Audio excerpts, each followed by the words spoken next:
now that we have you here, and I was snooping around on your page, and what really stuck out to me is because I'm single, and there's a couple of things that you and actually your friend post, and there's you're saying these things like these little quotes about being single, and can you share one of them with us? There's, I think one that stuck out to me was if he's got a 1-year-old or something, and he's still involved with the mom, he's not single. Yeah, he's not single. And basically, we have talked a lot, Carrie and I have talked a lot about just what dating is in 2018. What does that look like now? Yeah. And just to be honest with you, because I'm going to be myself, is a Christian woman. You know, in 2018, what does that look like? What does a date even look like? Yeah. And what are some of the boundaries that you have to know for yourself of what you're not going to allow or you will allow? Where's your threshold? So what that means is, let's say for me, right? Yeah. And then, you know, maybe someone will have the same, is that I just wouldn't date someone that has a baby. A 3-month-old. Oh yeah, that's young. That is young, but let's say that someone, what that does is that tells you that perhaps, right, that there was a relationship there, obviously, there's a relationship there, Yeah. and that the relationship might not be fully terminated. Right. It might not be complete. Yeah. And I can see that. can you deal? Are you the type of woman that you can deal with the baby's mom calling it all? I mean, if the baby has to go to the ER, Yeah, the that's baby still has to go to a real needy It is. area in life right there, right? Right. So can you deal with that? The other one is, and we say this, a man, and Carrie and I have done a show about this, just a man living with a woman. Yeah. So they're not together. Oh gosh. You know, Yeah. but that's his ex-girlfriend, but they're not together. Yeah. And that was the situation, and this is the situation that happened to me, was that I'm at the gym, and he lives in this home with his son's mother, and he's still living there, but they're broken up. Uh-huh. So we have to set some standards and some boundaries of what we're going to allow in a relationship and what we're not going to allow in a relationship. Yeah. Your non-negotiables. What are they for you, Yes. Gloria? And for and you know, we always talk about being taken out, and I did a seminar Yeah. a while back with one of the local pastors, and it was the 12 rules of dating, and Yeah. one of the rules is, on the first date you meet at a public place. So you're not going to their house, they're not coming to your house to cook for you. Right. Or you are invited to their home, and they're gonna cook for you there. That is, it's just not safe. Yeah. And so, and you know, and I'm very honest, I'm all for internet dating. I don't have any, you just have to know and sift. And you have to be able to use the discernment Yeah. that God has given us Yeah. to really select and listen to your intuition. Well, good stuff. That is awesome stuff. So, here's another thing that I want to kind of pull out of you. I want to know, you're a family and marriage therapist. Yes. So, kind of give us a background about you. Maybe what drove you or made you want to go into that field of work. Well, let me just first answer by saying that I think it was spiritually ordained. I think I'm walking in purpose, and I'm doing what I feel like God has put me on this planet to do. Mm-hmm. And it just happens to be that there's a title for it. Yeah. Because I mean that. I believe that it's a true desire is to serve people. Yes. You know, and you know, not everyone's going to be at our level of understanding. Yes. You know, some people are just not there. So I was married for 12 years, but before that, I just had my bachelor's in criminal justice, and I was a juvenile probation officer for many years. Mm-hmm. And then I at the time I was married, and then here I am, a licensed, well, at the time, because California has very rigid boundaries as far as getting licensed in California. Right. So here I am, newly graduated with a master's in counseling psychology, and my marriage is falling apart. Oh.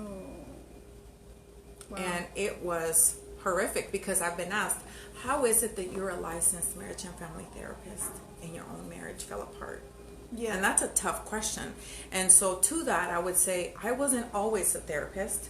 We were married very young, and we neglected the marriage. I'm very passionate because I feel like, you know, I am always talking about vicarious learning. Learn through my mistakes. I'll tell you what I did wrong. Every single one mistake. Don't do it. You know? Yeah. And what that would look like. And I get a lot of messages, you know, questions on Instagram, just like, hey, this is what's going on. And I'll tell you what I've learned so you don't do the same mistakes.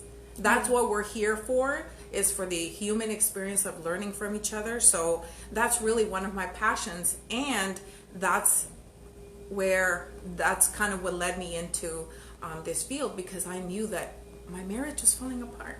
And if you have never experienced divorce, you know that divorce happens here, but it really began. An emotional divorce has happened a while back. Yeah. 5 years. Yeah. And we had been emotionally disconnected for 3 to 5 years before we actually did the paperwork. And that's sad, but true. You know, one of the things that in snooping around your page, yeah, snoop away. One of the things that I really, really admired about you and your friend that's here with us, you guys, I want Carrie Campbell. She's going to go next. I know, right? We'll drive. I mean, she's got her own, you know. You guys are so real, the both of you, and you know, I was watching a lot of the stuff that you were saying, and you know, you're just putting yourself out there, letting people know how real you are. The title doesn't eliminate the fact that you have a real life, that you go through real life things, and then you take responsibility. I was like crying when you were talking about. I don't want to cry right now. And you were talking about, and it was difficult. It sounded difficult, and I can see that there's emotion rising up in you now as we're talking. The responsibility, your own responsibility. That's brave. That is so courageous to do.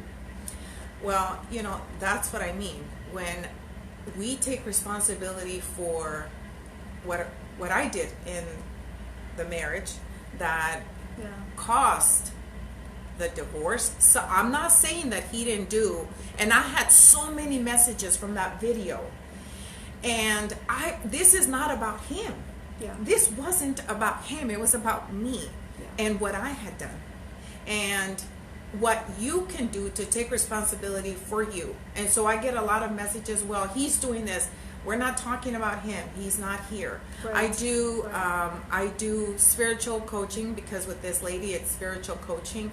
And she'll give me 40 things of what he's doing wrong. And again, we're not talking about him. We're going back to you. We're really good deflectors. So here's this thing, and we take it back to him. Yeah. Well, it's you. What can you do? Because we know that whatever people mirror us. And so your spouse mirrors you. You know, whenever me and Carrie always say, you know, our spouse, whoever we marry, they're just going to be a mirror of who we are. And if you had a boyfriend, now I don't know if you're in a relationship or you're single. No, I'm single. Okay. I went through a divorce. Single. I went through a divorce as well, and I was a well-known minister. A lot of the people that are following me, you know, are in the same organization that I was in for many years, so they know me in that sense. And just like you, you know, people are looking, and you know, the looky-loos, and why does she think that she could say this, or why you know, when her marriage is falling apart. And that's what I'm saying. Oh, marriage and family therapist. Oh my God. Yeah. You know, but the thing. Oh, and then I say this because I'm going to challenge everyone a little bit here and say that Christian marriages, the divorce rate is neck to neck with secular ones. So why are we're saved, right? Yeah. We're saved, but you're still talking mess to your husband, or not you, but you're still and my ex-husband was a deacon, and I'm not going to say the church, but was a deacon at our church. Yeah. And did all these things, and we would be arguing before we'd get to the church. Yeah. Oh, but you should have seen. I mean, we were picture perfect. Husband, wife, and the 3 kids. It looked good from outside, and inside it was like horrible, Yeah. But that's what I'm saying. So then I realized that it's not. Why is it that Christian marriages are not? Why is it that they're not implementing what the Word says? So true. So true. Yeah. And I love the way that, and I think that you do this naturally in your demeanor and what you say, and what the way that you are connecting with someone. You automatically make me review myself. As you're speaking, I'm thinking, gosh, I did that. Well, I'm gonna before you give me all the credit, I want to say I give God all the credit, because if you look at me, I'm gonna fail you. But I think that God uses people that are willing, not the perfect. Yeah. The willing. Yes, the willing. The willing. And I said, God, and this was. And in the 5 stages of divorce, that it's the course that I've been working on, that I'm ready to launch, I talk about how we go through this after the divorce. It was like this, it's all him, and we don't take responsibility. Right. And some of the trauma that we had in the marriage, we never really deal with it, and then we're so ready to jump into the next relationship. Yes. And a lot of humans be aware that they're teenagers trapped in adult bodies. So, some of their desires and needs and temper tantrums, and I did a lot of that. Yeah. Wow, this is so it's God. I want to say that I think I made it because to God be the glory. Yeah, and there's a lot of and I know, because I have to work a lot on my own self and self-discipline and self-development and all those great things that I have to reflect on, right? And coming out of a relationship. But he went right into the next marriage. That was immediately. Like you were, and that hit me too, because he did the same thing. Yeah. And see, I interpreted that as I was never important to him. Exactly, I was never, so he never even really loved me. Exactly. But in this program, I talk about sitting, and I always do videos where I'm talking about sitting in your feelings. And I seen that one. It was really good. We run from these feelings that will really push us and make us grow. So how can we not run from feeling lonely? I want you to sit in it. I want you to experience that. What is it like? What does it feel? What's your heart rate like? Think about it and feel in it, and sit in that space. Or it could be, we think it's always loneliness, but it could be disappointment. It could be, we think that the range of emotions is just happy, sad, and there's many, there's a chart that we have in therapy where we ask the kids, point to one, how you're feeling. And so there's many different emotions that we're feeling. Sit in that for a while. Yeah.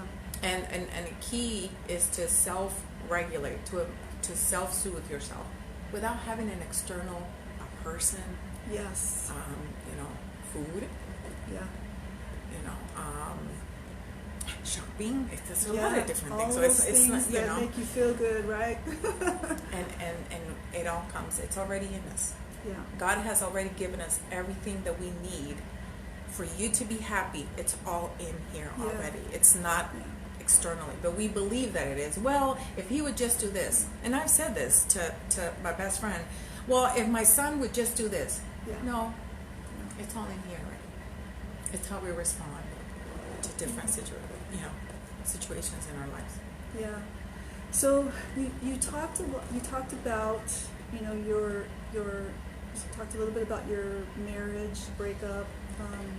You're genuine, you're real, you're raw. You're passionate. Does all that come through? It does. It really does. I get really intense sometimes. Yes. And so Really, not a lot of people can handle that. Yeah. Can you handle it? Because not a lot of people can. Yeah. Yeah, I can see that I don't think it's a whole lot of people, though. Okay. I think that you connect pretty well. But then now you have a book coming out. Yes. And Tell us a little bit about your book. The book is a memoir. So in it, I talk a lot about being brought here. I don't know if you know Spanish, Gloria. A little bit. Okay, so el coyote is the person that brings you, that your mom or whoever brings you to come to the States illegally. Uh-huh. And so my mom did that. So me and my sister, that's how we got here, through via a coyote. And so what happened with all that is that, you know, it went into a series of horrible things that I had to overcome. And without getting too deep into that, because then I'll really get emotional. Mm-hmm. You know, there was a lot of childhood trauma. Mm. And so, you know, I went through a period where I was just really angry at God, because I thought, why would you let me go through all that? Mm. Like, why would you? But all that has shaped me to be the person that I am today. Mm-hmm. So it really, for me, it helps me understand people, that a lot of our negative thinking, so the way we talk to our children becomes their inner dialogue as adults. Yeah. So and you know, and just for the record, me and my mother have an amazing relationship now. Yeah. That's great. However, she, you know, I'm from El Salvador, and in countries like that, sometimes we don't understand that parenting is more than just physical. Like you did something wrong and then just hit you. Yeah. And to even say that spanking and all that can deposit aggression in children. Mm-hmm. And feelings of unworthiness, and because you have to talk to our children. We have to talk to them. Yes. And so she did a lot of verbal abuse and just emotional abuse, mm-hmm. because she didn't know any better. She recycled the words that she was taught. Mm. And that was really how I was able to understand, and once I understood that, I was able to truly forgive her. That's wonderful. That's really good. So me and her, I mean, she's one of the reasons I'm going to buy her a home next year. That's my goal. I'm going to buy her a house. But, you know, and I have a friend, and she and I have similar childhoods, mm-hmm. and she's unable to forgive her mom. But I tell her that unforgiveness traps us, not them. You know? Yeah. Totally. So that kind of, and so to make a long story short, Gloria, I ended up in foster care. And, you know, I never returned back to my mom, because I knew that it wasn't my plan or my journey, or I just didn't, I don't know, but I just never returned back to her. And so, you know, I just got, I had 2 sets of foster parents, and I keep in touch with both of them. That's wonderful. Mm-hmm. I had great foster parents, amazing. Mm. Yeah. So. Yeah. That's wonderful. Mm-hmm. I had foster parents too, for a very, very short time. Really? Yeah, I had to go into foster care for 1 year, until I turned 18. Then I was kind of on my own after that. Yeah, but see, the foster care has changed. Has it? Mm-hmm. Okay. Because now you can get services and resources till the age of 24. Oh, wow. Back then, it was like, you're cut off after. Yeah, and I did the Los Angeles County has like a program called Independent Living Program. Oh. And I did that for about 6 months, but then I got pregnant, so then they kicked me out. Oh, wow. Mm-hmm. Gosh. This is incredible. Hi, Dave. I can see you on there. Thanks Dave. For watching. Dave Daly. He's the Monster Motivator. He has his own show as well. And he's an amazing guy, Dave. Dave is awesome. You're amazing. I don't even know you. He's the buff guy. He's the handsome buff guy that's out there. What? Handsome? I know, right? No, he's really cool. Dave had me on his show as a co-host as well. But he's really good with. He wrote a book about conquering your fears. And he's got the famous monster roar rah, at the end, and he's just really, he had all the people that's been on the show just talk so positive about him, and we've since being on the show and things like that, some of us have ventured on to, other positive entrepreneurial things. And Dave is just an encourager, just really awesome. And that's why I made my own. I made another Facebook page, and so ask Nelly Johnson, and I'm going to be doing weekly videos in that about just different topics, because it's not just marriage. It could be conflict with a coworker. How would you handle that? My goal would be to build a community where you can get some feedback from other people. We need other people.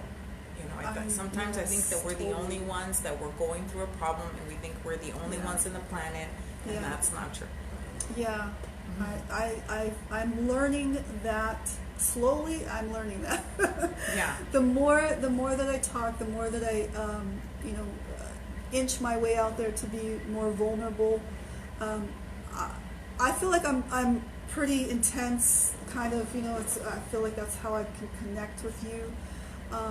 But I am still holding back. There's some real pretty intense stuff that I am holding back online, because I got family that are watching, that love the people that I may be talking about. I don't name names and things like that. I am not out there to expose people and their dirt. Right. That's not our job. That's not what. And so, like I said, I bring it back to, and even in therapy. Some of the clients that I've dealt with are adolescents, and we want to blame other people. I'm like this because my mom, because this person did this and that, and if we cut all that, but my thing is, give me tangible things to do to get there, because sometimes you just need to conquer your fears. Well, how do I do that? Well, what do I do? Change your words. Well, how do I do that? So one of the things is replacing them. So I'm going to take this word, I can't, and I'm going to give you, I can do all things through Christ that strengthens me. So we have to change your words. Replacing, awesome. Good stuff. Nelly, ask Nelly. Ask. If you have any questions, and that's what I'm saying. That's where it came from. I want to help and provide some feedback. I like the title. I love the Ask Nelly title. My dream, me and Carrie always talk about having this TV show where people are going to, it came from, remember the Dear Sally? Remember used to be in the newspaper? Right. I wanted to name it the Dear Nelly, but I just thought, let's do Ask Nelly, just because I want people to ask. So Instagram, I get more questions, and I just answer them, because there's a lot of relationship questions out there. And I can be a resource. I like that. I love that. I love it. I can't wait to see the show. If you guys do a show, I think it's going to be great. I totally thank you for that, because we need your support. Okay, all right, awesome. Nelly, now we talked about a book. We talked about a divorce. We talked about we watched you get real and raw, intense, and all that wonderful stuff that you do so naturally. Is there anything else before we close that you want to mention, that you want to share, that you would, there's something that I usually kind of ask the question to my guests, and that is, what would you say in closing that makes Nelly who Nelly is? I really want to give you this really professional answer, but at the same time, I want you to know that I'm really, really goofy, and you have to be able to kind of not take yourself so seriously. Some people are, but that's also a symptom of their childhood. I tie it all to that, because sometimes we are so hard on ourselves, and I should have done this and I should have done that, and and we're so critical of ourselves. But I've learned through people that I have in my life that I can only be me. Like on my video that I just posted on Ask Nelly Johnson, that's the Facebook, you can get a hold of me there. I say that I can't be this rigid, person, because I might crack a joke in the middle of something and then you're going to be laughing, so at the same time, it's like I'm very serious, and there are topics that I get very serious on because I'm so passionate, but at the same time, I'm lighthearted and I'm goofy, and my best quality, I always ask people, say, when I've gone on dates, this guy said, what's your best quality? I'm like, I'm funny. I wanted to be like a stand-up comedian in high school, so I'm like, hello, is this thing on, so that's what all who I can be, is just myself. And I'm very reachable. You guys can ask. That's what I'm saying. Ask. Sometimes it's just a different perspective that we needed to get over that. Now, I have a lot of people out here that are watching that they have their own churches, they lead churches and things like that. You are a full-fledged therapist, and I sense that you're also a speaker, that you go on, that you minister the word and things. If someone asked you to come, would you do that? Do you speak? Oh, absolutely. I want you to know that I am not this expert in public speaking, because I'm not. That would be untrue. But what I do offer is education, as far as, like, we just spoke. Carrie and I did an event where she spoke about mastering your thoughts. I spoke about mastering your words. And the pastor that we collaborated with, he spoke on mastering your heart. So our goal is to create a Master Your Mind Foundation, where we are going to be able to serve our community. And we're talking about Lancaster, California, in our own backyard. Awesome. So yes, I would be, and I can talk about just, every personal development, because it's an array of topics that we can cover. Because of not just my education, but my personal experience, I think, is what I bring. Here's the textbook stuff, but that textbook stuff only is limited. Yep. And I say this, and what I would say to anyone out there, and this is what I was going to say, that therapy and the clinical interventions that we learned in grad school only have a limit. And the limit is that they don't have the supernatural power that prayer does. And I'm a firm believer that true healing only comes from God. I can't say that because then I would be like going against the grain of who I am. Yeah. So, and I wrote this on Facebook. If you stalk me back enough, you know that illegal, in foster care, physically abused, sexually abused, all these things, and ended up in foster home. And so when you see me now, it looks like I'm polished. Here's this licensed marriage and family therapist. But out of all that, the reason why I made it is because I said, yes, Jesus. I accepted Jesus Christ in my life, and He gave me that true healing. So the combination of clinical interventions that school provides and this superpower of the Holy Spirit, and that is what truly I feel in my life has really brought healing. Out of all that, it's just that. And I say that, so in therapy, I always ask clients, what's your spiritual background, so that that's my, hey, we can maybe implement some spiritual practices. Whether they're Catholic, they rezar, I don't know how you say that in English. How do you say? Oh, look, hi, Raul. Amen. That's right. So, that, or prayer, or meditate, and to implement that. So it's a integrated approach. Amen to that. Amen. Amen. To God be the glory. With that said, we are going to end. Anything else you want to add to that? Just you guys can follow me. Like I said, Ask Nelly Johnson. That's my Facebook. And that's a good way to get a hold of me, that you guys can send me a message there. If you guys have a question, if anyone has a question about whether it's marriage, relationship, divorce, and on there I will be posting about my 5 stages of divorce, knowing when to move on. Wow, I can't wait to see that myself. You guys, thank you for watching. Thank you so much. Nelly, give me a hug. Thank you. I'm so happy to have you. Oh, thank you. Awesome. Thank you, Gloria. Thank you for having me. Amen. Thank you. Thank you guys for watching. So honored. Peace out, guys. Bye.